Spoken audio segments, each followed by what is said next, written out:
Hi, I'm so glad you stopped by. I'm going to read this story called School Lunch. If there's one thing I love for lunch, it's a peanut butter and jelly sandwich. Mommy packs it for me almost every day. On Monday, I decided to try something totally different. I wanted to buy my lunch at the school cafeteria. It would be pinkerific. They were serving spaghetti and meatballs with raspberry jello for dessert. Spaghetti looks pink if you use your imagination. At last the bell rang. Lunchtime, I yelled. I leaped out of my seat and out the door, skipping down the hall at full speed. I was going so fast I didn't see the book on the floor. I tripped and fell and hurt my knee. Miss Penny came to help me. Why the rush, Pinkalicious? She asked. I told her about the spaghetti and meatballs and pink jello for dessert. Sounds yummy, she said, but remember, slow and steady wins the race.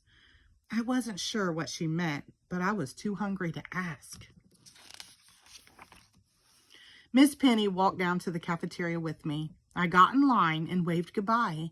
Soon enough, my special spaghetti would be all mine. All I had to do now was wait, so I waited and waited and waited. Oh, the line was so long, it snaked around the cafeteria.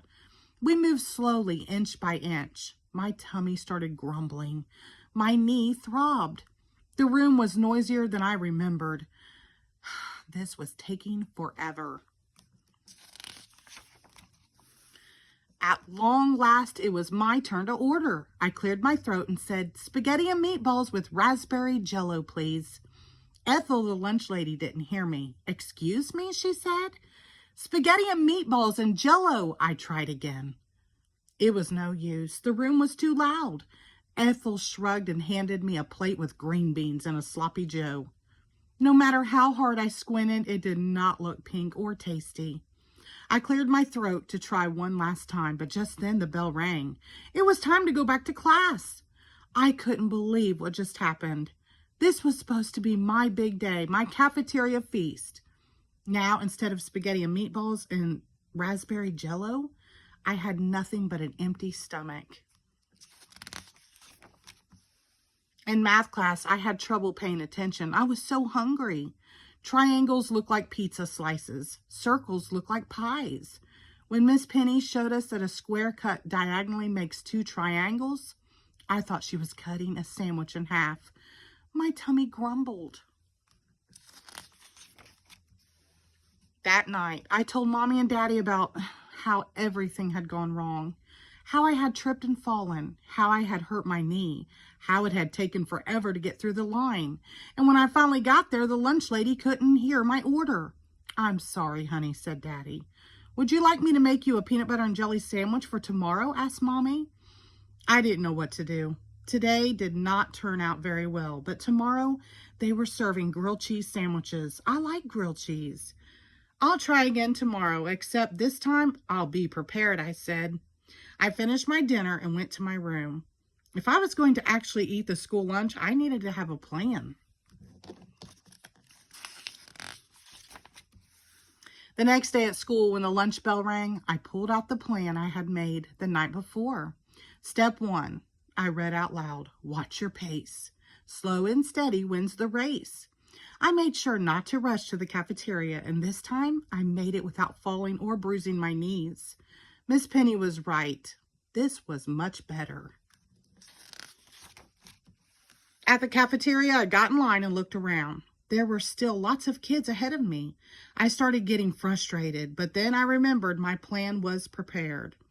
Step 2, I read, "If the line is long, just sing a song." I began singing to pass the time. I made it through "Pinkle, Pinkle, Little Star," and "Mary Had a Pink Old Lamb." And what was just about finished with "Old Pink Donald" before I realized I was almost at the front of the line. "Are you singing something?" asked Ethel, the lunch lady. I started to answer her, but the cafeteria was so loud she couldn't hear me. That's when I knew it was time for step 3 of my plan. Is the room very noisy from the lunch eating crowd? Then roll up this plan and speak up real loud," it said. I rolled my plan into a megaphone.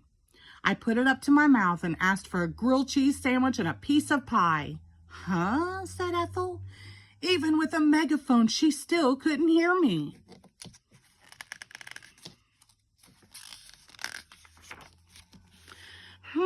I thought. She could hear me when I was singing.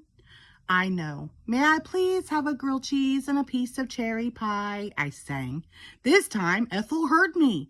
Yes, you may, Ethel sang back, handing me the cherry pie.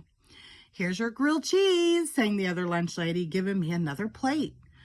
And how about some strawberry milk, sang the third lunch lady. Thank you, I sang back. You are welcome, sang the three lunch ladies in perfect harmony. The cafeteria was completely quiet as everyone listened to them sing. When they finished, everyone clapped and yelled, "Hooray!" The whole room filled up with our cheers. The lunch lady trio took a bow. I sat down and finally got to eat my cafeteria feast. The end. Thank you.